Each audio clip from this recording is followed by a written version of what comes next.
AllBall TV. They scared, but I'm not. They don't like comentario. Y suscribe.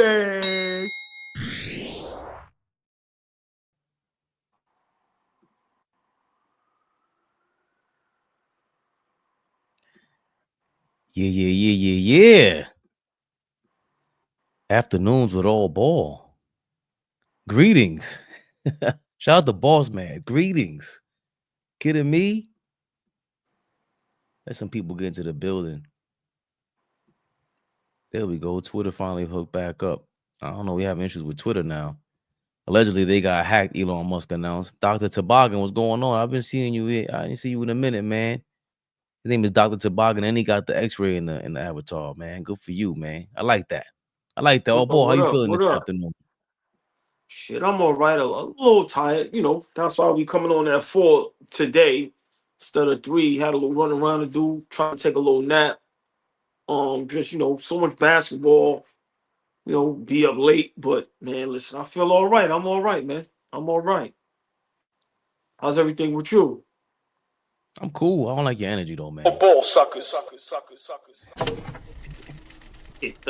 Get the rock out. Pass him the rock. Where's he at, man?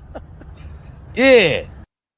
He back in the building. Yo, the diabolical twins are back, AllBall. They are back. Yeah. Are you kidding me? Skip Bayless and Stephen A. Smith. Big baby, what up, big baby? Big baby, what's going on, man? Do you appreciate them coming back together? What did you? How did you even react last week? They brought it up first. They already going into their bag, going at Dan Le Batard, their former co-host or partner at ESPN. But to see them on screen together, what does it mean for us, for anyone in the sports commentating world, in the sports world in general? What is AllBall's reaction? I mean, honestly, you know, too little, too late. I just realized this is the first time they've been together since First Take. I think it's since since 2016. So it's almost 10 years. It's not the same feel as if they were in the studio together. So for me, it didn't have that fire that it should have had. If it may have been earlier, meaning years earlier, not 9, almost 10 years later. Also, it would have been better if they were in the studio together. Like I told you, man, I think, you know, when it's like this, sometimes, but it was good to see them back together, but it didn't have the fire and the spunk that I thought it would have. I watched it, and I'm being honest, it didn't hit like that. Skip Bayless is drowning, bro. He doesn't know how to navigate through the social media world. And me and you should talk a while ago, and this is the problem that I have with some people that don't put nobody on. Skip Bayless has no successor. He has no team. He has nobody that can hold him down. You know, and for me, him being a loner all of this time is showing now. It's showing. So, you know, for me, it's sad. It's sad to see Skip Bayless go out like this, whether you like him or not. He's a legend. He's one of the GOATs. You know, it seemed forced. It almost seemed like it was a favor. Yo, Stephen A., I need a favor. I need to get my YouTube page up and running. Because I think he got over 200,000 subscribers. But, you know, when you think of Skip Bayless, you think in millions. You think in a million subscribers. You know, you think all his videos is going to hit, do a million. So, it was sad. It was sad, man. Like I said, them reminiscing, them, you know, talking about up-to-date and current stuff. But I'm being honest, and I've been saying this, and this is before everything got out of control with Skip Bayless. Today proved that This is going to be sad. Sports media never needed Skip Bayless as much as he needed them. He needed us bad. Bad. He needed Stephen A. and Shannon Sharp bad. Now, is that a talent for him to be able to pick those guys and do what they do? Okay, I give you that. But now we see Skip Bayless. Were you ever really that talented as an analyst, as a commentator, whatever they want to call it? Because you can't even stand on your own. We can say what we want about Stephen A. Smith. We can say whatever we want. He got the bag. The networks love him. Yeah, you might not like his antics and how he goes about it, but this is it for Skip. This is it. But to see them together, to see Stephen A. Smith say, you know what, I'm gonna take time out of my busy schedule to show my man Skip some love. Listen, man, I can respect him for that because he didn't have to do it. He didn't have to do it. But I think it should have been in studio. That would have been much better. But to see them on screen together, it was cool. But we used to see them on the big screen, not on YouTube. If he could have been a special guest where him and Stephen A. did a first take segment together, just them two, you maybe dim the lights, have a spotlight on them, and let them do it like that. But I'm being honest, too little, too late. But it was good to see both of them together on screen again, talking, showing each other love and reminiscing, showing how they first got started. And, you know, then they built up to talking about some topics. But I've said this a long time ago, and y'all can go down the timeline. This social media, podcast, YouTube world, this shit is tough. And it just seems like nobody wants to hear Skip Bayless. But him and Stephen A. Smith, can I ask you this? Are they the GOATs as a duo? Is Stephen A. Smith and Skip Bayless the GOAT duo of commentator/analyst? I'm definitely gonna answer your question in my know-it-all Fabian perspective style. What other podcasts in tandem have we seen in the last 15 years in this world? Because Skip Bayless came up in the social media world. That's where he blew up. We got Goodwood Arenas. Shout out to y'all. But who's combating good? You got Rashad McCants. Y'all go viral every day. Cool. You getting up there. But what other Draymond Green and Baron Davis? We already said big trash. But what's the Jeff Teague and them? They're making waves. Shannon Sharp had it with Skip Bayless. What other the only tandem in this group is Michael Wilbon and Tony Kornheiser on PTI. And First Take was PTI on steroids, on PEDs. They were the Barry Bonds of PTI. PTI was a natural tandem. They worked with each other at the Washington Post, if I'm not mistaken. And regardless if you like Michael Wilbon or not, the ultimate Hall of Fame Michael Jordan Glazer, Michael Wilbon. Then you got Tony Kornheiser, who always combated them. They never agreed, but they ain't go super viral like this. These guys were going super viral every day. And I loved it. So the go to this thing,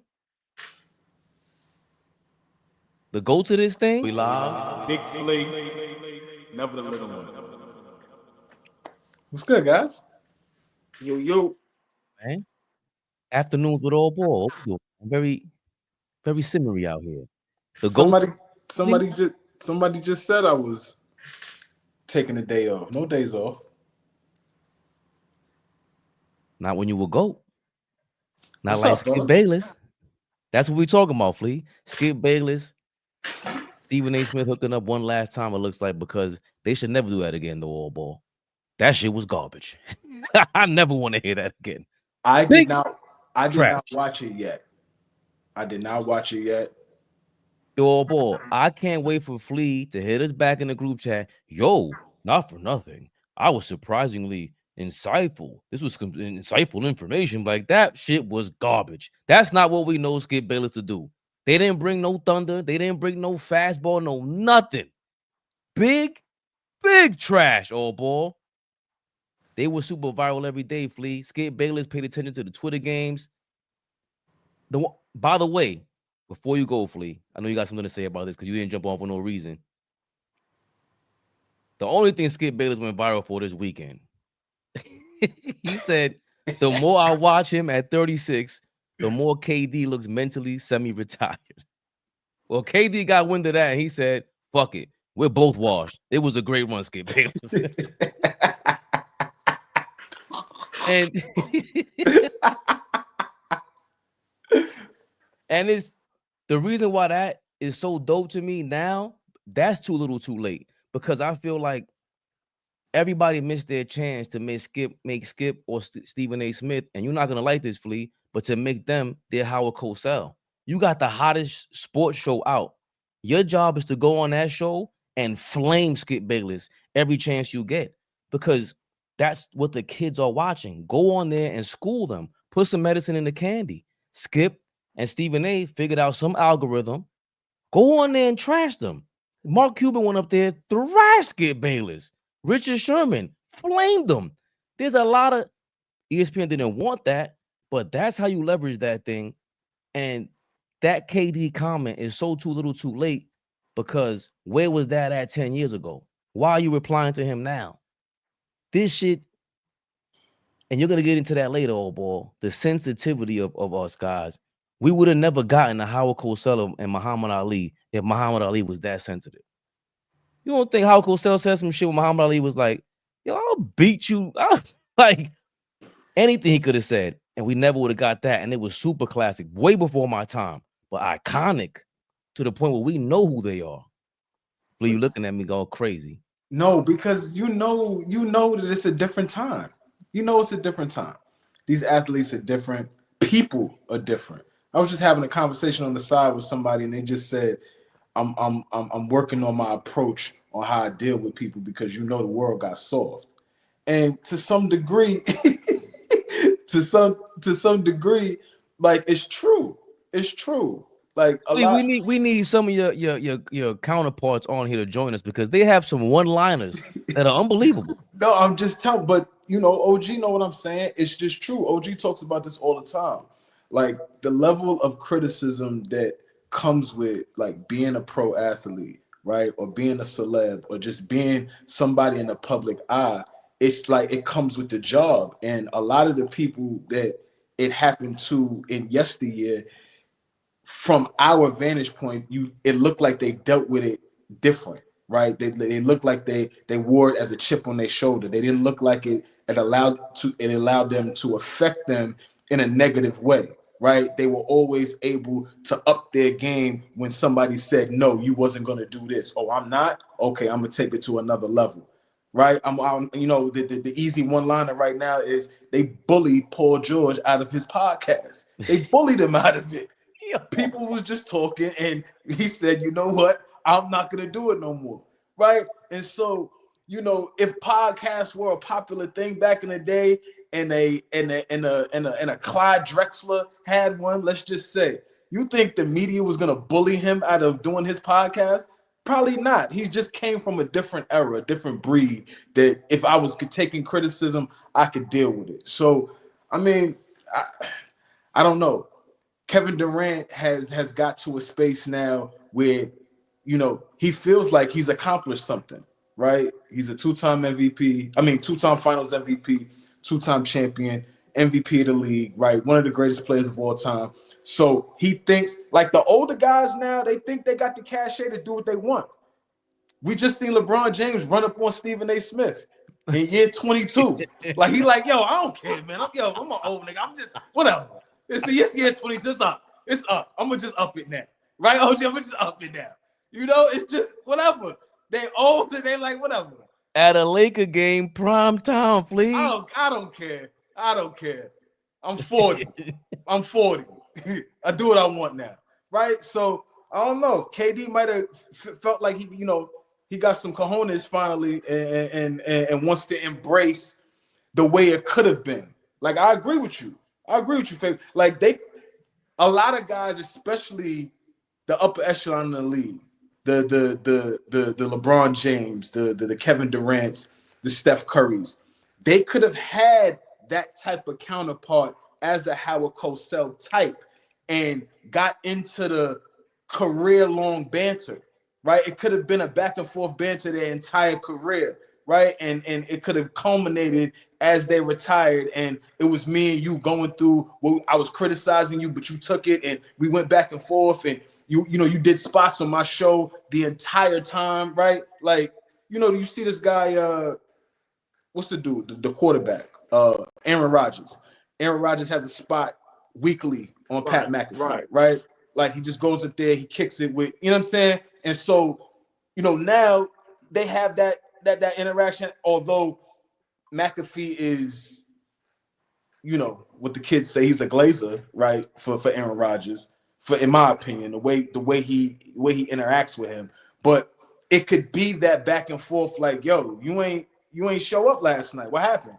It could be that, like you saying, Fabian. But the guys don't embrace it now. If you hating on me, then you hating on me. That is what it is. I don't rock with you. It's, oh, you hating on me? Okay, let me show you what I do.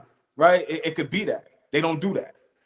Well, before we bring it back to AllBall, real quick, Fleet, are they the GOATs of this sports talk thing? As crazy as that may sound, what other candidates do we have out there? They have to be, and I hate it. I hate both of them with a passion, but I love them so much. You know that type of hate that you love them so much, right? So they absolutely are. They're the advent of the way that we talk about sports publicly, right? There's always been barbershop talk.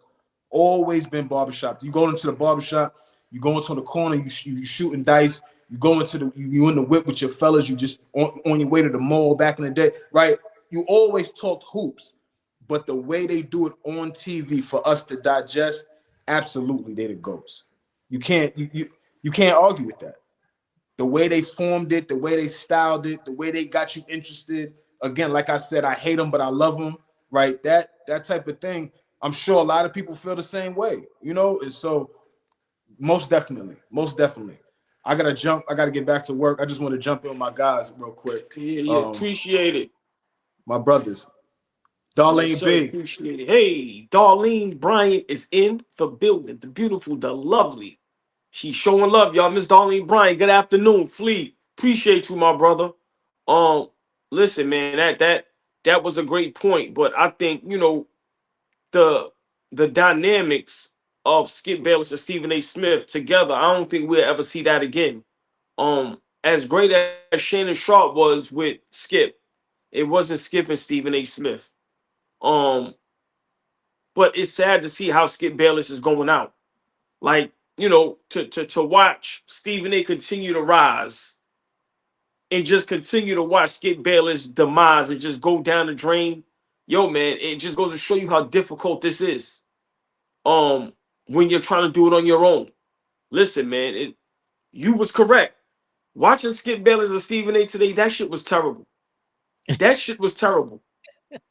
Yo, the way they tried to reminisce and, bruh, I'm just watching this shit like like you said, where's the fireworks? Y'all know what we want to see. But I think, wow, like,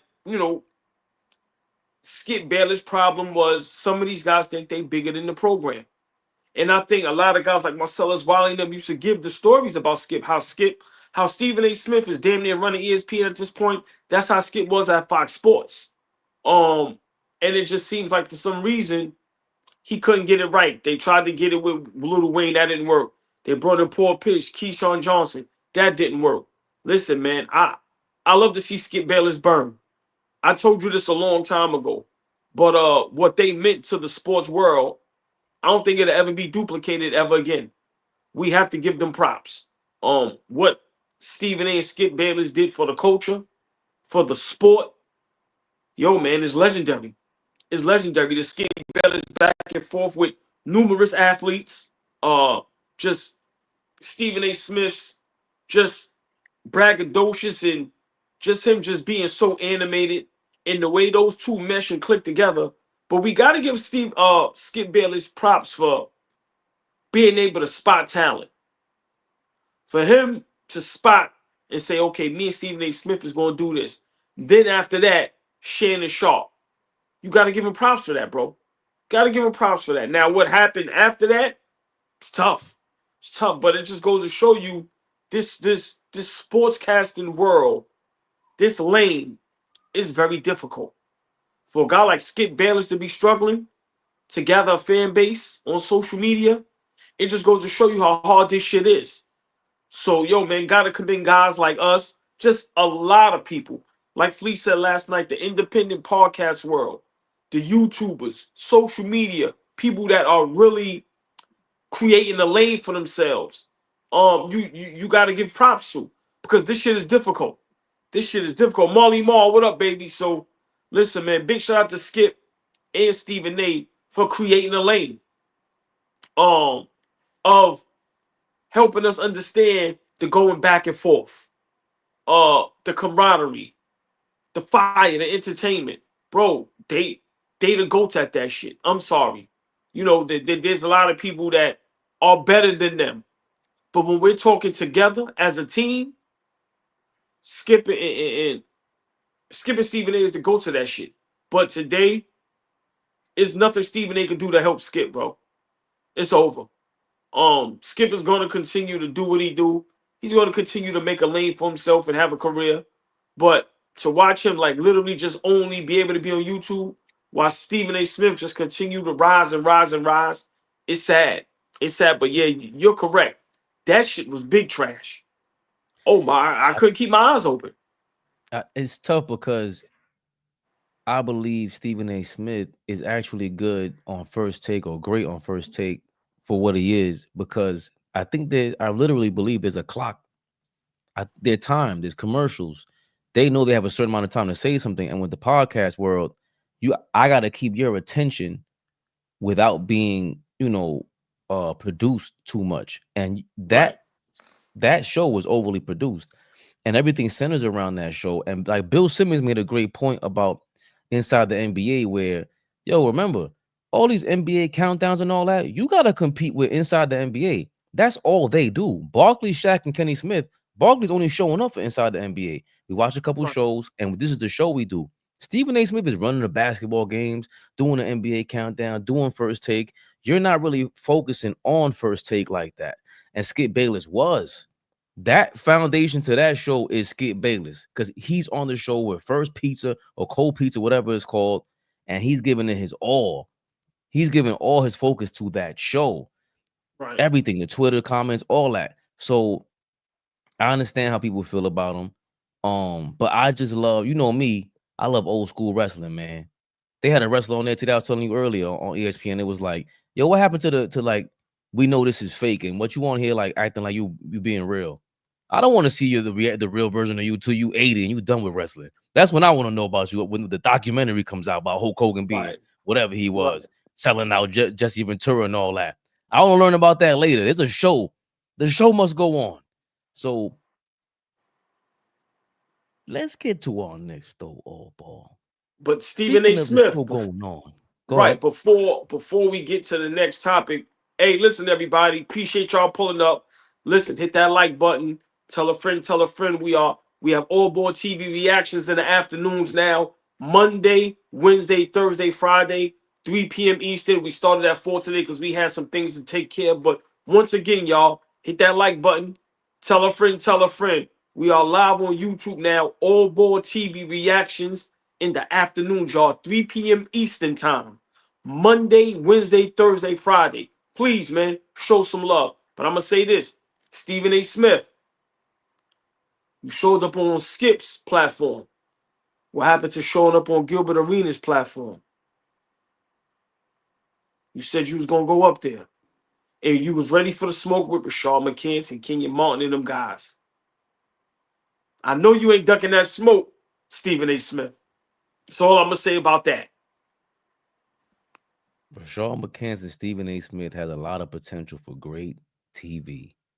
Rashard McCants has taken over as a big-time character in the sports world. We love him. The same way Skip was ridiculous, Rashard McCants is ridiculous. Cemetery Larry.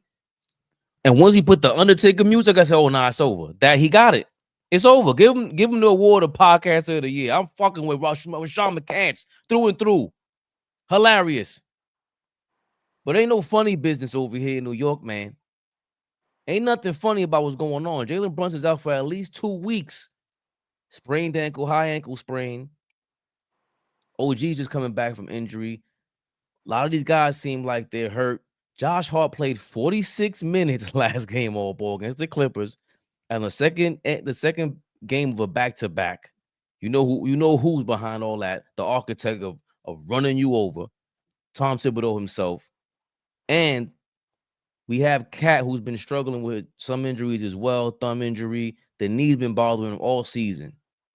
And you said it last time. I don't care if you hurt. It's prime time, baby. It's Broadway. Right. You brought it up. You talked to me earlier. What do you feel about Cat right now in the New York Knicks? I think right now on Broadway, we know, Midtown Manhattan, that's the place for some of the greatest plays of all time, some of the greatest shows of all time. And Cat is auditioning. Right now, my opinion, while Brunson is out, Cat is auditioning to see if he's worthy of us keeping his ass for the future.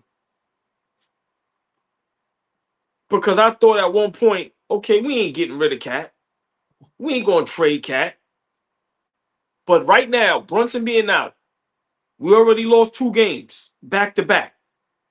And remember, we hear about all these trades that can potentially be coming up for a Kevin Durant, for a Giannis, guys that's going to be available. And remember, a lot of these teams are going to want an all-star back. Cat would be available. Now, the audition is you hold it down. While Brunson is out, because let's not forget what Brunson did last season. With everybody out, Brunson held that shit down. Held it down. I don't think nobody else could have done that. Where you damn near have your whole starting 5 out. Right now, we are seeing if Cat can make this role. You know how you audition for a role. Are you good enough for the role or are you not? Right now, we're trying to see if Cat is good enough to be this role. And I'm gonna be honest. If because it's possible we can lose the next 4-5 games straight. We already lost 2 in a row. We playing the Sacramento team tonight. We got Golden State coming up Thursday. We got a great, well-coached, good team in the Portland Trailblazers. We have Boston, I think, twice still. So if Cat can't hold it down while Brunson is out and raise his game and play at that MVP level again, he would have failed the audition, and I think his name will be available when it comes to the trade. So now, when it's like, yo, can we get Giannis? Cat got to be in that trade. I'm sorry. Right now, Cat is auditioning for the part of staying a Knick for the near future and getting, after his contract is up, getting another max and another extension. But yeah, I think right now, Cat is about to be on borrowed time. In my opinion, he's going to fail the audition. I never thought about that till you said it today. But I should have known that AllBall wanted to flip the entire roster in the middle of March. Cause that's what he do. You're all fired. My man is not playing any games. But you're right. Once you just stated Jalen Brunson did this last year. God bless everybody. But if one of them Celtics get hurt, they already got Porzingis down. We saw last year, it wasn't like Philly, as much as we criticize them now. Embiid had them boys looking like the best team in the league at a certain point. Then he went down, and we took the 2 seed with all of our injuries, primarily because Jalen Brunson was on fire. We, of course, I always reminisce about my man Dante DiVincenzo, who Minnesota has won 10 games in a row since Julius Randle has come back, AllBall. But I digress. What's stopping us from trading Cat if Thibodeau loved Julius Randle? Loved him. No, we always talked about this. He never criticized Julius Randle, and y'all just got rid of him like that. Y'all brought in Brunson, put him as a number 2. Cat knew coming in he's a number 2. Well, as a number 2, your job is to step up to numero uno when number 1 ain't here. And I don't think he's healthy enough. But Brunson had to fight through his injuries, and it's your job to figure out, hey, do you need to skip this game, then play against the Warriors? Skip the next 2 games, the Kings, and I think it's Portland. You want to skip those 2 games, Cat, and then go against the Warriors? You figure out a way to make sure that we keep the 3 seed, and but besides all that, before all that, over all of that, is maintain your number 2 stewardship, the backup to the number 1 when Brunson can't do it. And also, just everything works out if you kill. Because even if they do trade you, you want to have trade value and leverage. And you can't get anything that you want if you don't play ball. We saw what you can do 2 months ago. I turned around, I was like, I can't criticize Cat right now. How can I criticize him when he's not playing anything like I've ever seen him playing like? Papa Anthony Towns came out like, I never seen my son playing like this before in my life. But we got to see this in March. If you guys are serious about championship contention, Josh Hart, clapping back at Twitter followers and all that, you better go holler at your man Cat. They ain't. I don't care how great you are, Josh Hart. You ain't got Cat's potential. You wasn't no number 1 pick for a reason. Go talk to that man. They have gotten apparently a free agent acquisition on the Rocks AllBall before we move on from the Knicks. They picked something up. PJ Tucker apparently has been picked up. You spoke about him a couple months ago, and you said me and Flea laughed at you. Apparently, I looked in the vault, no footage. But PJ Tucker, you were vouching for him. You said, I gotta check the group text. When it came up that he was being waived by wherever he was at, I'm gonna find it. But go ahead. I'm gonna find it. I'm definitely gonna find that group text. Listen, I got a direct line with Tim Cook.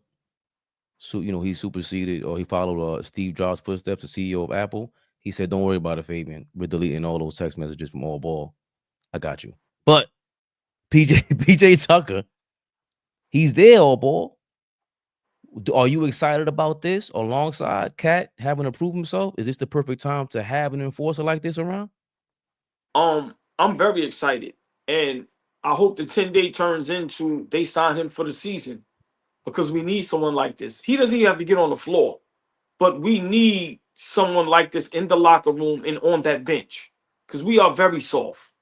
He's a champion. He's hard-nosed. He's tough. He don't take no shit. And he can teach guys some type of defense, some type of effort, and he's gonna hold guys accountable. You watch him when he's on the court. Like I said, man, he don't back down from nobody. I think, and we always say teams need a vet guy, a guy, in the locker room on the bench to help the younger guys. And I think PJ Tucker is perfect for what we have going on, because he can be an extension to the coach, because it just seems like Tibbs is just letting guys run them up. Tibbs is not holding nobody accountable. Like I said, to be a defensive-minded head coach, and we are the worst probably defensive team in the NBA. We are definitely bottom 5. That's not even a question. The question is, before you forget, the thing you said earlier was PJ Tucker's experience around championship teams. What is he going to say to his teammates? Like the way he's going to speak to them. That's what you said to me earlier, and I was like, oh shit. That's true. Right. He has the cachet to hold guys accountable. Like I said, right now on our team, if you was playing on the Knicks, who are you going to listen to? Let's be realistic. I'm not listening to Rick Brunson. I'm not listening to Othello Harrington or Maurice Cheeks. You can forget about that. It already looks like they're not listening to Tom Thibodeau. And then the teammates, who has the cachet to say anything besides maybe Brunson? Cat is trying to reinvent himself. Remember, people keep saying Cat is soft. So at the end of the day, you ain't listening to none of the young dudes like Deuce and none of them. OG is very quiet, shy kind of guy.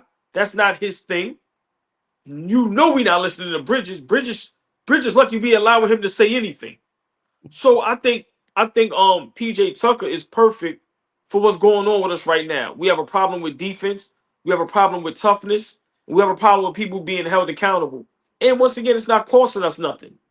If it doesn't work, we can let him go. But I think hopefully we should sign him for the season. But to get back to the topic real quick, because I don't think, and I'm seeing some of the comments, and I don't think people understand. I was always for the Cat move. You know that. 2 years ago. I was like, yo, we need to get Cat for Julius Randle. And 2 months ago, it looked like the right move. I don't want to hear he's injured or hurt. Don't play. Don't play. Our captain last season was injured all season. Whether it was the ankle, the knee, the wrist, he takes charges. No, I don't want to hear no excuses. Our captain is down. You are #1 overall pick. You are former All-Star. You started out the season playing tough, averaging a double-double. You was leading the league in rebounds. Dipset Cat. Bodega Cat. No, I'm not giving no excuse. You keep saying he's hurt. Well, sit down. Sit down.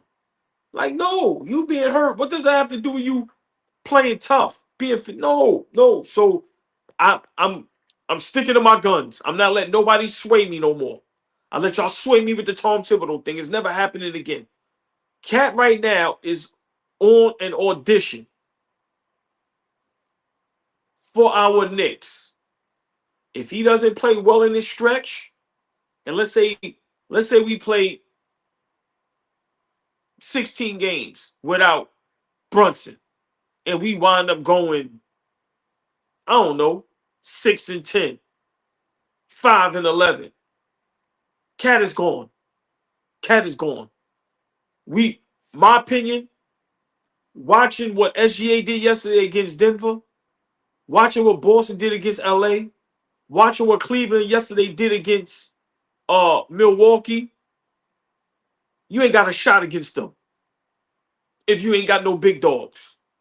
Or unless one of them, God forbid, get injured. We don't wish that on anybody.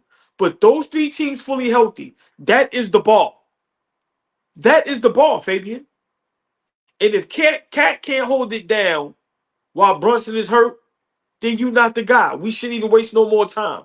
Sorry, we don't have 5, 6, 7 years to be wasting.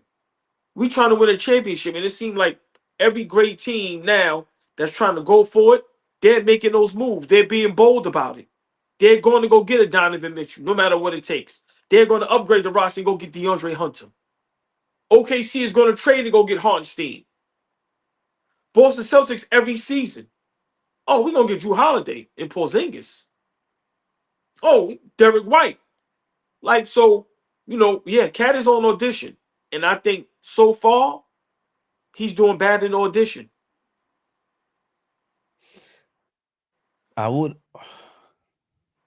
You have to always go for an upgrade. And if this is the only time that Cat has played like this, his own father said so, it's hard to believe that he is a #2 or a #1. And unless you get other complementary pieces, I just think you are absolutely right. That's why, again, I prefer the roster from last year, because we got our draft picks, and then you could just upgrade with the, Julius Randle contract. But now Cat got 2 or 3 years left. It's harder to trade for that deal. Like, there's a lot behind it. Now you got a lot behind the 8-ball with Cat to have to trade him and upgrade. And we could talk about the Giannis's and stuff like that. But again, the landing spot for a Cleveland or a Boston and the OKC, those are the top 3 teams in the league. They were headed there without those moves. Those guys, I've been bigging up Kobe Altman in Cleveland for years now. He's Brooklyn bred, Brooklyn born, from New Utrecht, Brooklyn. So that guy's been figuring this thing out. He went from general manager to president of basketball operations over there. Brad Stevens went from head coach to president of basketball operations over there. Sam Presti's the evil Riddle over there in OKC. He has to prove himself, by the way. Let's not forget, you should be up against the gun, because another championship contending team, you better keep this thing together. But I digress. Those are great landing spots for these teams. And I don't know if the Knicks Foundation is still the same thing as it was a couple years ago. And because of that, yeah, Cat got to be on an audition, bro. Constantly. You got to prove yourself at this point if you want to stay here. Nobody has seen you. The biggest Cat fans have to admit they didn't see this 2 months ago. They never seen you perform like this. And you haven't performed like that since. That's my biggest issue with that. And why I can't even really argue with you about that. That's it. Bad knee or not. How many times you had a bad knee in your career? We're not, excuses are excuses. You're making $50 million a year. At some point, that does have to come to an end to give them, a fountain of excuses. I totally agree with you with that, man. Listen, Nostalgic Nick, you're making some great points, right? But did we think we was gonna trade Julius Randle? Come on, man. All that Cat is close with Leon. I get it. We didn't think we was gonna trade Julius Randle. That came out of nowhere. Today is a new day. The way these teams are just trading players nowadays. Dallas traded Luka. I don't know. So to tell me we can't trade Cat, I understand about the money and all that, but somebody would take him. Y'all bugging. We may not get as much back, but what if we just get a better core of guys? I don't want to trade Cat. I'm just saying we have to be honest.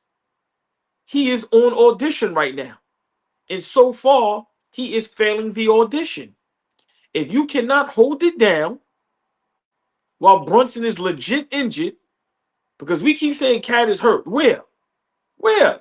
He's playing the same game he's been playing. All you want to do is shoot threes and get the ball at the three-point line and go right. That's it. So for me, people keep talking about the roster. Great players raise everything. I don't care what nobody says. I watched Kawhi Leonard, and I'm not comparing Kawhi to Cat, but I watched Kawhi Leonard go to Toronto and raise the ball. Now Kyle Lowry and them guys is playing on a whole nother level.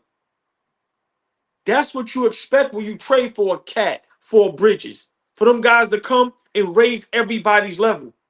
Cat is not doing it thus far. 2-3 months ago, listen, he was in an MVP race the way he was playing. I don't think he's injured.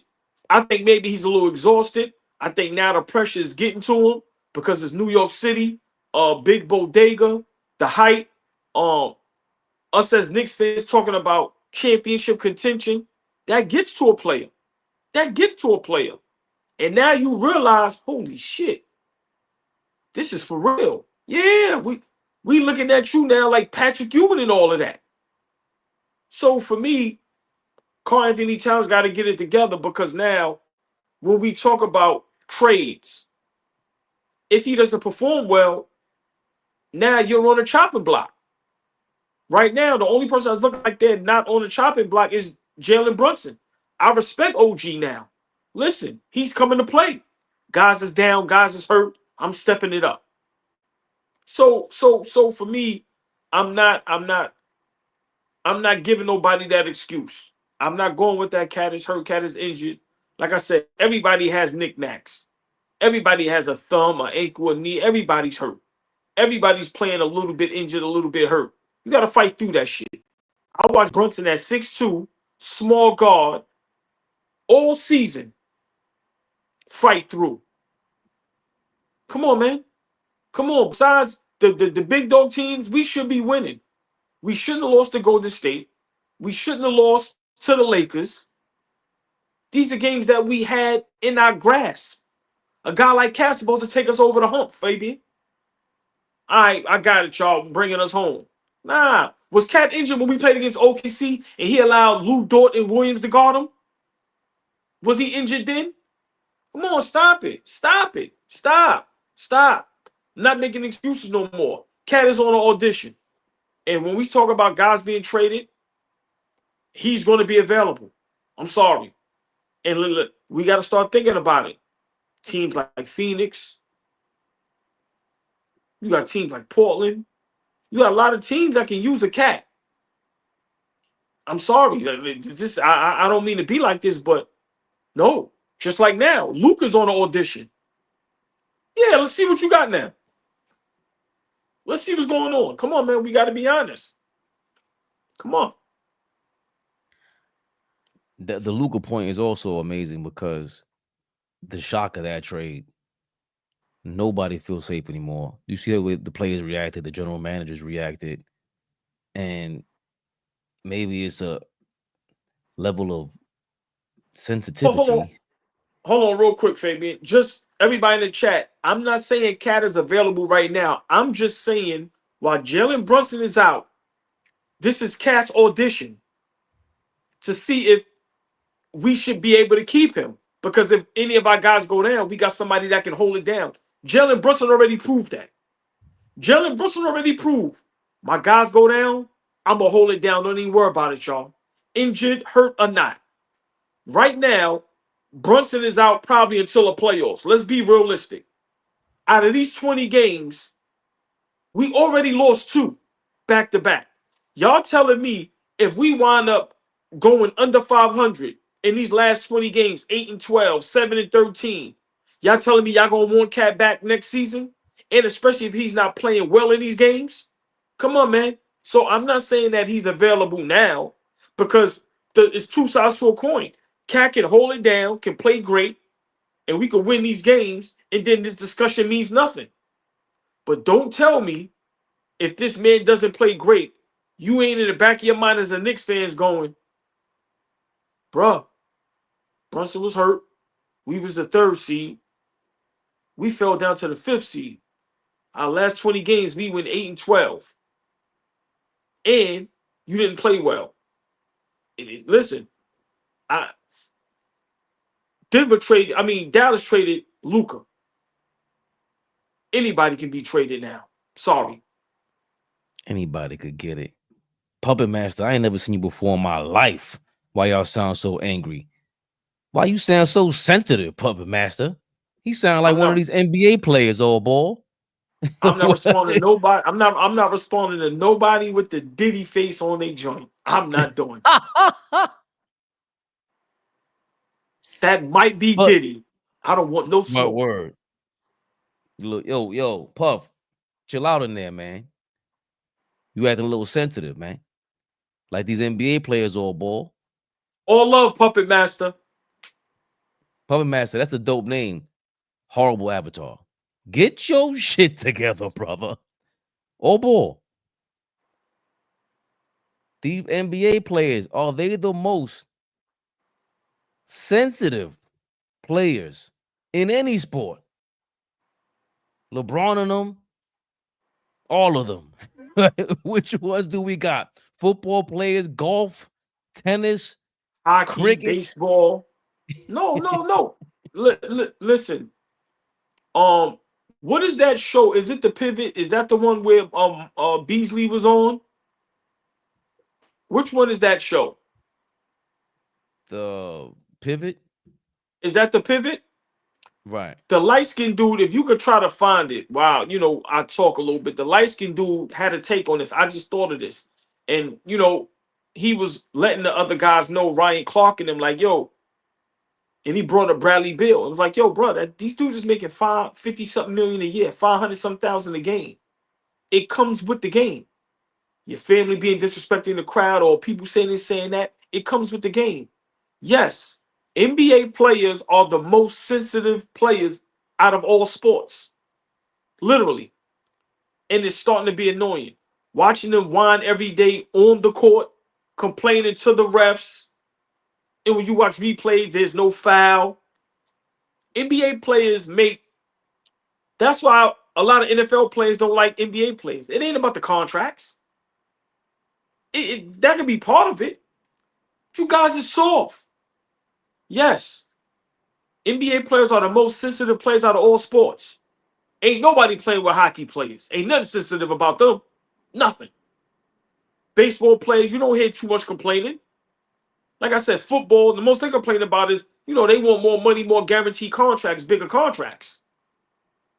But NBA players, man, they just showed the highlight of LeBron James, Jason Tatum going by him, didn't touch him, the way Kevin Durant reacts to things, the way all these guys react to the fans, acting like the fans isn't the ones that makes the game. These guys are way too sensitive, Fabian. Just imagine what Bill Russell, God rest his soul, and them guys was hearing in the stands, and Will Chamberlain, and Kareem Abdul-Jabbar. Just imagine what they was hearing. So yeah, they too sensitive. They too sensitive to the point where they're making some of the games unwatchable. These guys don't have no tough skin. They complain about everything.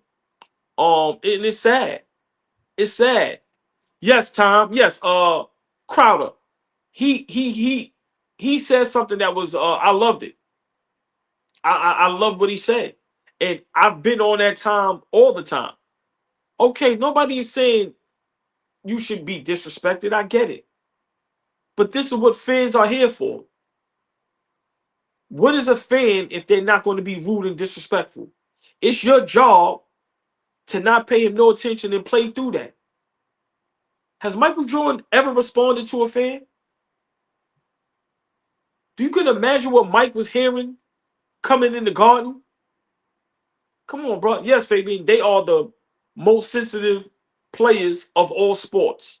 I'm gonna be honest. NBA players might be more sensitive than women's college players. Honestly, and I'm not even trying to be disrespectful or rude or troll. Them guys are way too sensitive. Way too sensitive. And it affects the product. It really does. It really does. I think the real pushback is there's a different level of interaction with the basketball players. There's something to not wearing a uniform, a helmet, and you get to see who these guys are. They're way more interactive with us. They're on social media. Like the Odell Beckhams of the world and Tom Brady's of the world are rare and few in between. The LeBrons of the world, SGA, all these guys, Ant-Man. Ant-Man's not even, he might not even be a top 5, top 10 player in the game, and yet he's the most visible, interacts. So imagine the hate that he gets, especially with the gossip surrounding him. There's a lot of hate for Ant-Man because of his personal life, and people feel like they could just tap into his account and say whatever they want to him. So there's a lot that comes with basketball players that, yeah, other sports may feel, but it's different when you get to see somebody, know what they look like, and know exactly how to direct some comment towards them. So are they the most sensitive? Yeah, they're the most human. So like I'm laughing with Flea when he says, like, I don't understand what, LeBron's position with Stephen A. Smith and all that. And I'm like, yeah, anybody will be sensitive about their kid. So you guess what you don't do? And here's my problem with everybody. You don't put yourself in that position. You see it, don't walk into it. That simple. You already know you're a sensitive soul. If you know you're that sensitive, don't bring your people involved into that. You know exactly what this business is about already. You've been 25 years in the game. A lot of these agents, all I ever hear also with the basketball players, there ain't too many veterans in the game, in the locker room to show you, hey, young blood, don't go over there. Don't talk to that reporter. Go to this club. Don't go to that bar. That's where everybody can see you at. You want to be more invisible. So I think a lot of it, they got to get guided better also. And it's almost like the league is intentionally having these young pups go crazy. Here's $200 million. Not to say they don't help, because we hear a lot about training camp. They do have these seminars before the game, before the season starts. But imagine if me and you had $200 million at 20 years old. I'm going crazy. I'll be worse than Kevin Durant on Twitter. I'll be worse than Kevin Durant, all these dudes, Russell Westbrook. I'll be going bananas at 20 years old with $200 million. They would have to put the commissioner had to pull me in like, yo, bro, you old Dean, you going crazy. So Yeah. are they overly sensitive? Yeah, but I think that's by default. Because who the hell's going at these football players like that? We don't care. Who's going at them? Ain't nobody trying to holler at these hockey players. Y'all ain't popping. The NBA players are popping. Deservedly so. I totally disagree. Watch a hockey game. Them things is in there. I don't know what you talking about. You bugging. Yeah. Listen, them things is in there. Listen, I'm telling you. Yeah. Well, wait, what things? The What things are you baddies, referring nigga. to? The No. baddies. Hold on. Wait. We can't refer to the. I ain't talking about the baddies. They all get the baddies. I ain't talking all about all. right. I misunderstood you then. You But definitely did, because basketball players are way more visible in terms of just they're more into who we are. They look like a bunch of rappers too. Yeah, but once again, every sport has sensitive players. LB Wavy, you're correct. But let's not act like the NBA players are not the most sensitive. These guys are literally telling on fans to get kicked out of game. Listen, you know how insane you look at 6'6", 6'7", 6'8", 6'9", going to the security and going, him at 5'2", 130 said this to me. Come on, bro. Come on, man. You know how insane that looks? These guys are way too sensitive. And it's starting to be out of control. And it's no good. It's no good. Listen, Vernon Maxwell gave a great story. And he said him being too sensitive caused him, and he regretted when he heard the guy saying something in the crowd about his child, which is totally wrong. I'm not condoning that. He walked into the crowd, smacked the guy, got a big fine and suspended. And he told the story today and said, I regret doing that. You can't be that sensitive. You can't be, because it can cost you your life or your career. Bruh, the jobs that y'all have, people pray for. The money that y'all make, people pray for. I'm not condoning and saying being disrespectful, you should be able to do that. But you gotta be bigger than that. To watch guys go and tell security and tell the refs, yo, look at what he just said. And you really walking over with the security, pointing the guy out, him. Nah. What LeBron did, walking down on Stephen A. Smith, what these guys say, go back and forth with on Twitter. It's like, yo, bruh, it's too sensitive. It's too sensitive. And at the end of the day, it shows on the court. You guys are soft. You're not competitive no more. And y'all like it like this. And that's why the game is going down the drain. That's why the ratings are down. And that's why some of these games is hard to watch. That's why the Knicks is the best team to watch. Because we don't have none of that. So I think by far, NBA players are too sensitive. Now, do you have sensitive players all over? Yes. But if we having a competition, NBA got that shit hands down. Hands down. The sport that needs the most sensitivity training, the NBA, by a landslide. And real quick, Did you try unfortunately, to find that clip, or you ain't worry about it? no, I was trying to look for a Crowder, Bradley Beal, sensitive NBA players. I was trying to Channing look for. Crowder. Yeah, I think his name is Channing Crowder. Yeah, Channing Crowder. I said earlier, if the KDs of the world, I think we would be less sensitive, to your point, if the KDs and LeBrons of the world would have been on First Take, flaming someone like Skip Bayless every day and taking advantage of those moments, because then it becomes marketing. Because now I just seen Tim Hardaway Jr. calling out Halliburton, Tyrese Halliburton, and he says he talks Tim Hardaway on Tyrese Halliburton. He talks a little bit too much. If there's one guy that I want to go play against, I want to go play against him in my prime. Just shut up and play. Shut up and play, man, because you're not really like that. That's Tim Hardaway Jr., Tim Hardaway Sr. on Tyrese Halliburton. And to me, There's a that's there's a backstory to that. Right. That's what Flea was saying. He said something. No, forget Flea. Halliburton said, tell the real reason why you don't like me or you want to slap me. I think his cousin knocked your man joint down or something like that. Eddie Jones, and yeah. So, but my thing is, regardless if it's real or not, what I said earlier, we like the era that we knew what was real and what was fake. We knew wrestling was real people doing fake shit, acting like it was real. Now it feels like everybody's a wrestler but the wrestlers.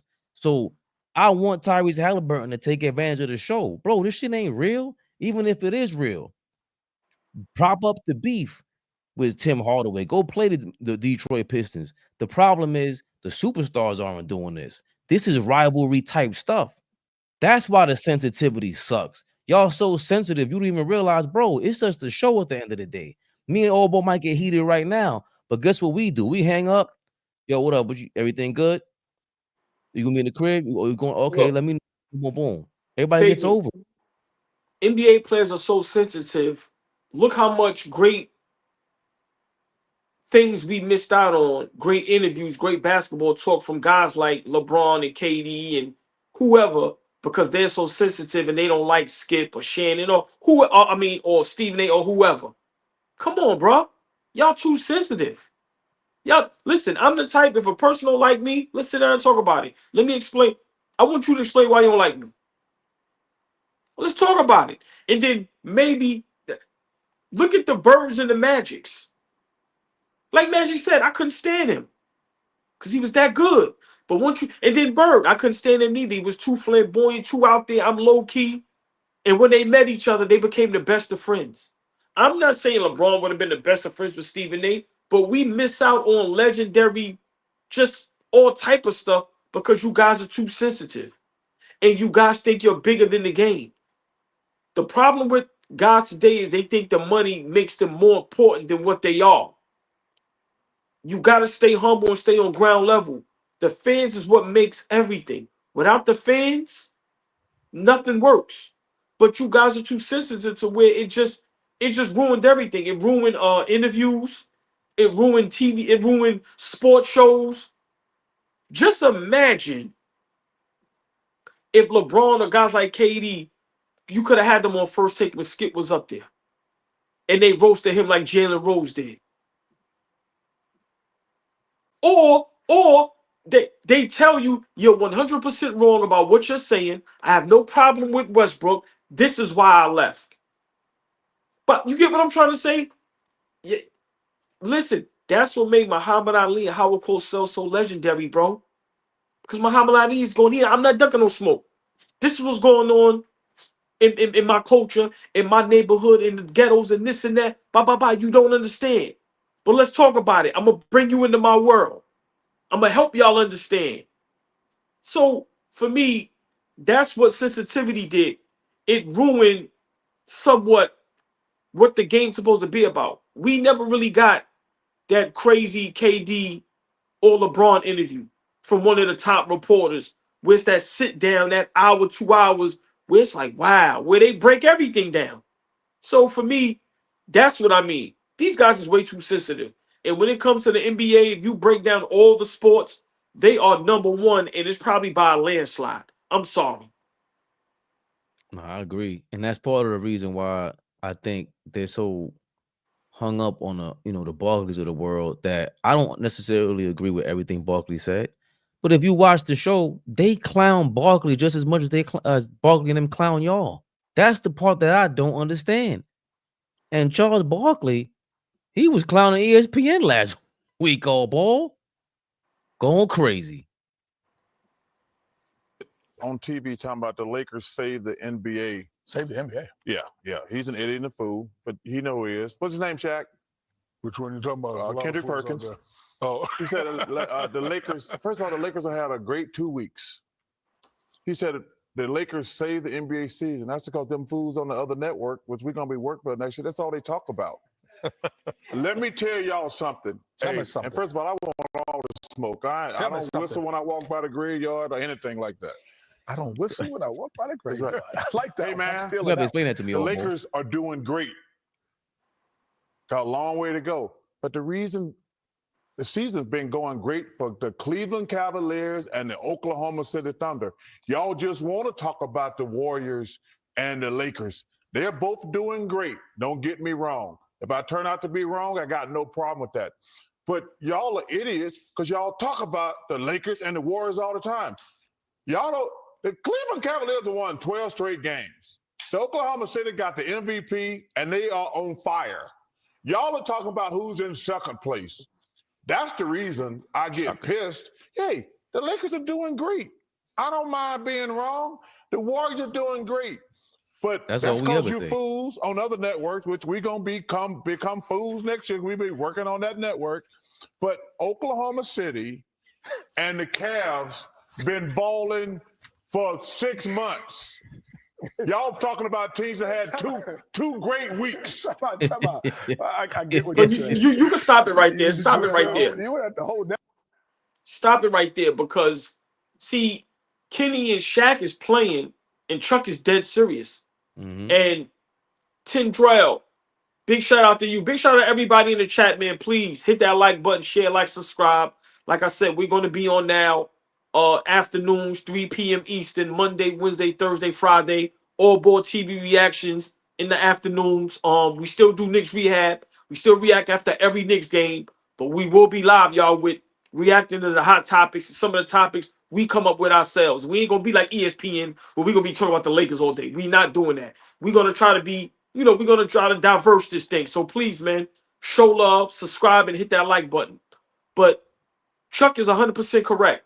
And Tendrell, I'm going to tell you why this is not smoke and mirrors and this is not manufactured. Because Chuck realized when we go to ESPN, we're going to be handed a script and told what to do. And I'm not comfortable with that. That's the part that nobody's talking about.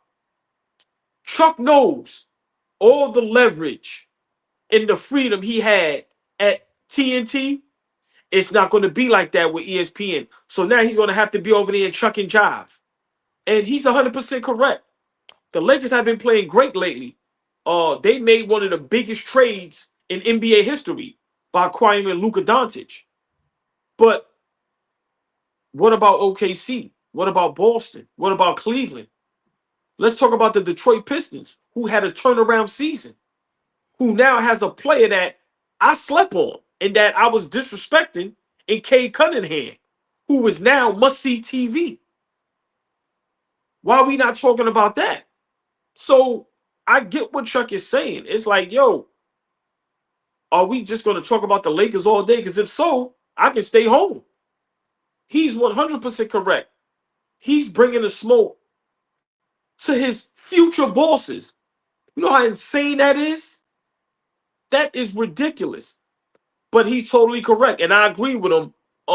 Nobody is saying not to talk about the Lakers, but there's no way in the world you can have a 2-hour segment on the Lakers while OKC and Cleveland is having these type of seasons.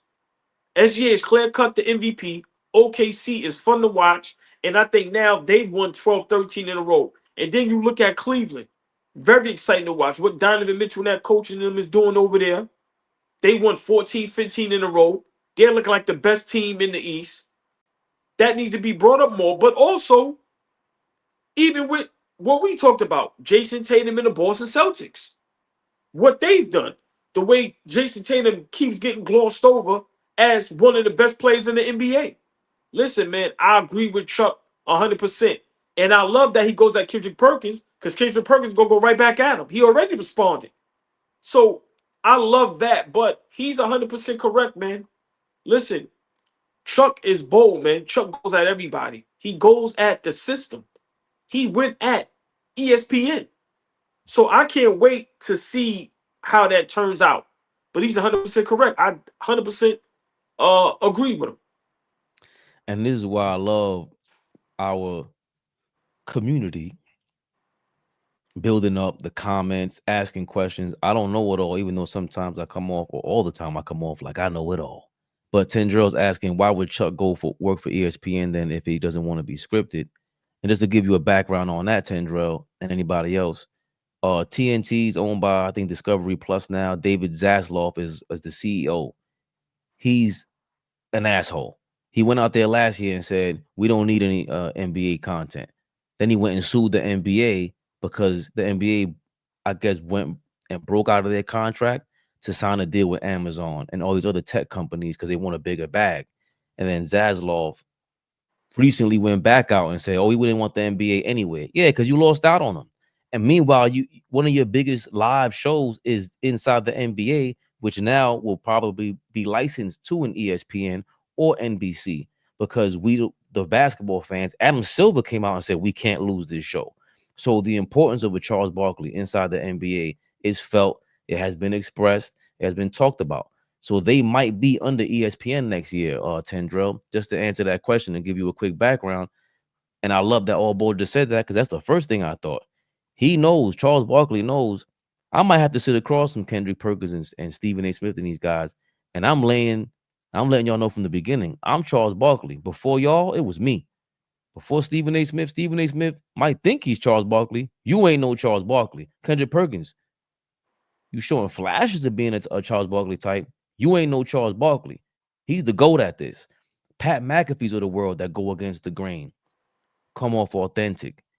That's what Barkley's coming in there with. And regardless of how you feel about whether they should talk about the Lakers or not, that's what he's bringing to the table. Now, with ESPN, that's what they're going to do. They're going to lead with the Lakers and the Knicks and the Celtics and whatever is the hot topics. Steph Curry scored 56. The first thing they talked about was the Lakers.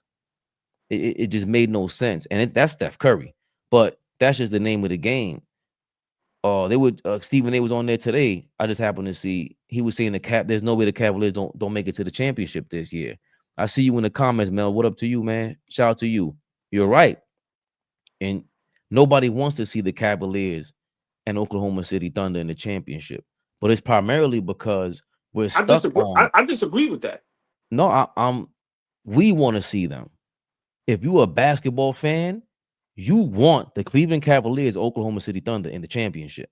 You want when I don't watch soccer, but when that the World Cup is on and the Olympics is on, you get to see the best soccer players in that moment in around that time, and it's dope. That I could watch, but these other games I can't watch. And if we don't know who these players are, the Donovan Mitchells of the world, SGA starting to get his superstardom because of the team success, and he's just killing. And even with Jason Tatum, if you don't promote SGA and Donovan Mitchell and their teams, then of course you're not going to want to see them. Why isn't Nike pushing those guys and all these other sneaker companies pushing the Donovan Mitchells of the world? That's part of the problem because the Lakers have such a fan base that they're going to go viral no matter what. But Charles Barkley is just saying, bro, we talk about everybody for 2 hours. We don't just talk about the Lakers. But hold on, this could be a discussion for another day. Maybe why other guys ain't getting pushed because your man got a finger on everything. Come on now. Head do that, Nike. There's been, like I said, alleged, but there's been guys that say, yeah, they make phone calls. Like I said, they don't want guys covering, they don't want guys doing this and doing that. So for me, I disagree with nobody would want to see Cleveland versus OKC in the finals. I totally disagree. Now, would people prefer the Lakers versus Boston? Yeah, I give you that. I'm not arguing with that. But there's no way in the world you're going to tell me the ratings are going to go down with Cleveland versus OKC. I totally disagree with that. I think that finals will be lit. They have two superstars on each team that have big followings. Like I said, right now, SGA is on fire.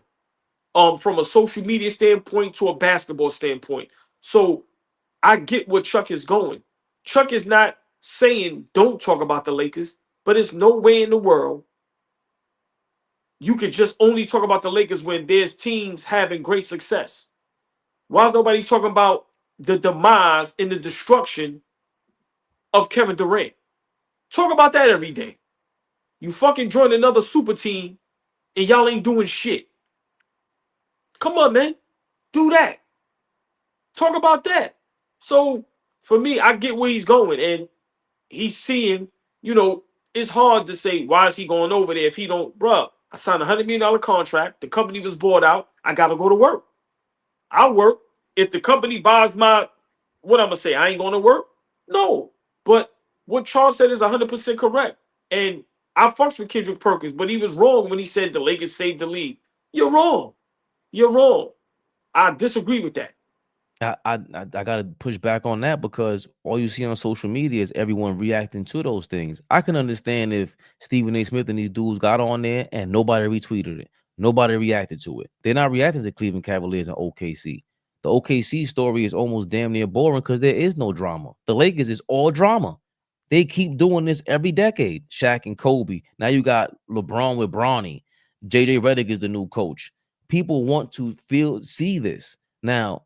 Do we, as basketball fans, would it be smart to push Cleveland Cavaliers, have them as your second topic? Why not? Would it be smart to tease the Laker topic and then go with Cleveland first? Of course it should be. But they got to sell them ads, bro. They got to sell those ads. And that's just the bottom line.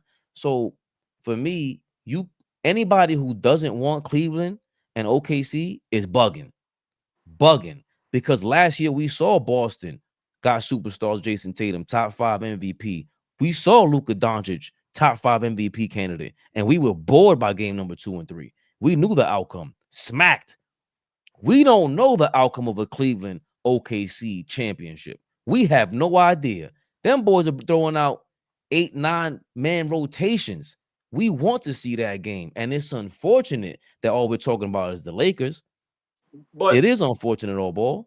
But I have no problem with Kendrick Perkins or ESPN wanting to talk about the Lakers. But like Chuck said, the Lakers did not save the NBA.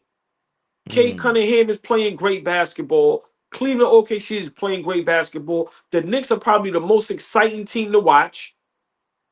What are we talking about? Ant-Man is fun to watch. Before Wimby went down, come on. Once again, I don't have no problem with talking about the Lakers, but you're not going to convince me that they saved the NBA. No, I'm not. I don't agree with that. I don't agree with that at all. Wouldn't Kendrick Perkins feel that way at ESPN when that's all if that is all they talk about, and all they talk about is this team that just made maybe the most groundbreaking trade in sports history. Yeah, that's you know what I'm saying? Like, so now they become what the first thing we said was after the Luka trade was, yo, there's no way ESPN is not showing that Laker game on Saturday night, and Luka wasn't even going to play. There's no way they don't show it. They're gonna move another game just to put the Laker game on. I don't care if they're playing the Sasquatchian, Bears in Canada. They want to see that Laker debut. But remember when it first happened, I told you the magnitude in the effect that trade was going to have. Remember, I was like, yo, they definitely, that game or whatever, it's going to show. But this is not about the magnitude of that trade. This is not about none of that. This is about Chuck saying what he said and challenging ESPN and all the analysts up there. He was 100% correct. I'm sorry. He was 100% correct. Right, but it's still in terms of the season. If we believe, okay, it's 3 teams that have a legit chance for the championship, it's almost a foregone conclusion. Same thing with the MVP. It's only 2 guys. It ain't much of a race. So they got to create storylines. So as of right now, did they save the season in terms of ratings and interest? I got to agree with Kendrick Perkins on that. Everything else was kind of like we knew what's going on. The Lakers, the Knicks, we ain't making no championship. Everything is kind of weeded out at this point. And I totally disagree with you, Mel. Everybody's gonna be uptown in Harlem linking up. Nobody's gonna link up to watch OKC Cavs. Yo, you say that right now until last series starts. They tip that ball off, and we having 2-3 games that are monumental. We forget how that Golden State Cavaliers was it 4 championships in a row, boy, they made? Yo, let's not. That's when LeBron was with the Cavs and Steph Curry, Golden State. That shit was popping, and we knew they were gonna make it to the chip every year. 2 superstars, I get it, but 2 teams like that, y'all ain't, and that's the problem, AllBall. That's your point. If you ain't been watching the Cavs, you've been missing out on some shit. Same way y'all was missing out on some shit when the Spurs was doing their thing. We're definitely promoting that. You want to watch some real basketball? Go watch a Cavaliers game. It's fun. Did you see how Dallas looked before AD went down? Oh my God. Come on, man. So for me, I don't disagree with talking about the Lakers every day. I don't disagree with that. I get it. I really do. But I disagree with having a 2-hour show and an hour and a half is talking about the Lakers. I disagree with that. Or Tim Tebow. Right. I disagree with that. And I get where Chuck is going. It's nowhere in the world y'all going to have us on this network and you have all this great basketball all season and you telling me every day we're talking about one team and one team only? No, it shouldn't work like that.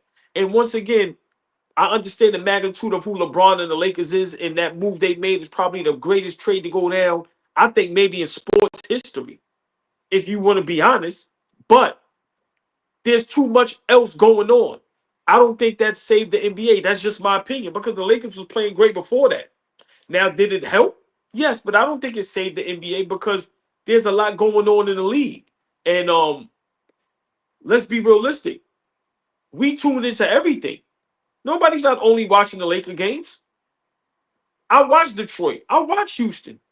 Ant-Man is must-see TV. Ja Morant is still must-see TV. The Knicks are must-see TV. So for me, the Lakers may be must-see TV, maybe more. I agree with that.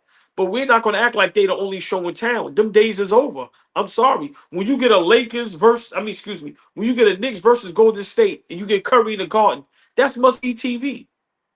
I'm sorry. So for me, I get where Chuck is going, and he's 100% correct. And it's not because I'm a Laker or Braun hater, but I get what he's saying. And it's like, yo, bro, it's nowhere in the world you going to tell me the Lakers saved the season in 2 weeks when OKC and Cleveland and Boston have been great for 6 months. That's the point that, to me, was a drop the mic. Because y'all know Chuck always say something crazy that don't make no sense. We know Chuck don't watch the games. Like, let's be realistic. But with this one, right, we know Chuck is not watching them games, y'all. Let's be realistic. And he's supposed to be. Right. That's the Chuck ain't watching. But with this one, I think he's spot on. But I love that he challenged ESPN and he challenged Kendrick Perkins, because now you have a little bit of smoke. And to me, that's what TV is missing. It ain't gonna be no physical beef, but I would love to see Chuck and Kendrick on a panel together, and as men explain what do they mean and then break it down. To me, that's what TV is missing, and that's what we was talking about a little while ago. That's what ESPN is missing. They don't. Kendrick Perkins. Now, don't get me wrong. He's entertaining. That when calling him out, and either got to break the game down too. That's the problem. Like, I haven't seen Tim Legler on ESPN in a minute. Yeah, I gotta go to his I know Rick YouTube Bucher's channel. over there on Fox Sports, but like you said, it's a lot of guys that, like you said, it's a mixture of things, and you're totally correct. You're totally correct. We're just missing that, man, because we gotta find our own people that break the game down, who we love and who we've always clearly loved. I mean, they fired Zach Lowe.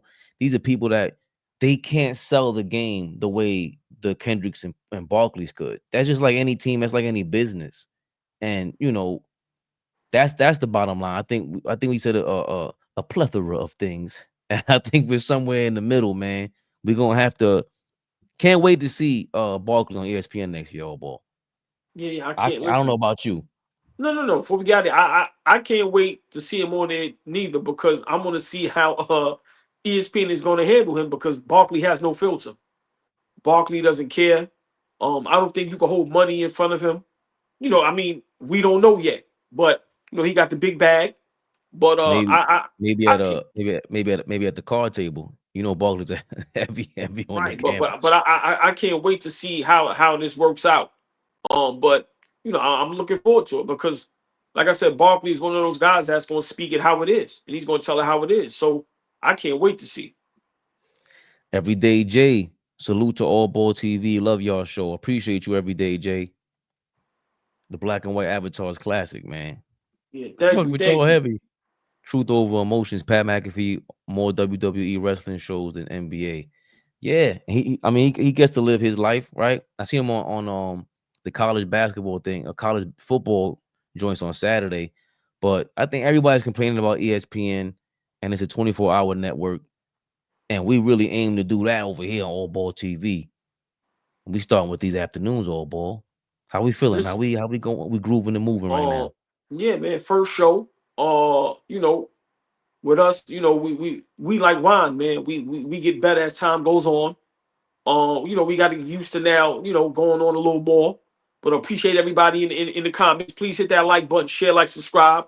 And we here Monday, Wednesday, Thursday, Friday, 3 p.m. Eastern, man. Afternoons, we're gonna be reacting and talking about some good topics. And we're gonna try to, mix things up, man. We would love to interact with y'all in the comments. Tell us some things y'all want us to discuss.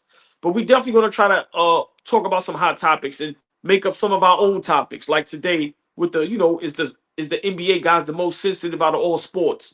So, we just here to talk sports, man, and have y'all rock with us. We love the game, and I'ma always end with this. I was never that good, but nobody loves the game more than me. I don't care who it is. I'm breaking up with wifey for basketball. When we in divorce court, and they go, "What happened?" Basketball, Yana. Sign the papers, bitch. Excuse me. But yeah, man. AllBall TV, man. Reactions, man. Afternoons, man. 3 p.m. Eastern. Weekdays, man. Please tune in. Hit that like button, share, like, subscribe. Fabian, man. Before we get out of here, man, take us home. How do you feel this afternoon? Big shout out to Flea, Uncle Weiss, Kels. I know that was Mel. Big shout out Rockstar Mel in the building. Yeah, man. How do you feel before we get out of here? Oh, like we said last time, we just love basketball so much. The sport in general. I love, even with Mel will bring up something out of nowhere that, maybe inside information or whatever, all because we just happen to have some topic, a random conversation about basketball, whether it's college, AAU, high school level. Mel might be someone that and Flea, they'll put you on to, oh, yo, the tide is turning right now in high school. Like, they're starting to train kids to go be a big man all over again, like, word. And you won't get that unless you get those boots on the ground talk. And this is kind of like what we're aiming for. And, hopefully, not hopefully, we're going to get some of our guys on that be on the Instagram, that be on the other YouTube channels, that we want to have our conversation. And this is the start of it. And we've been doing this, to be honest.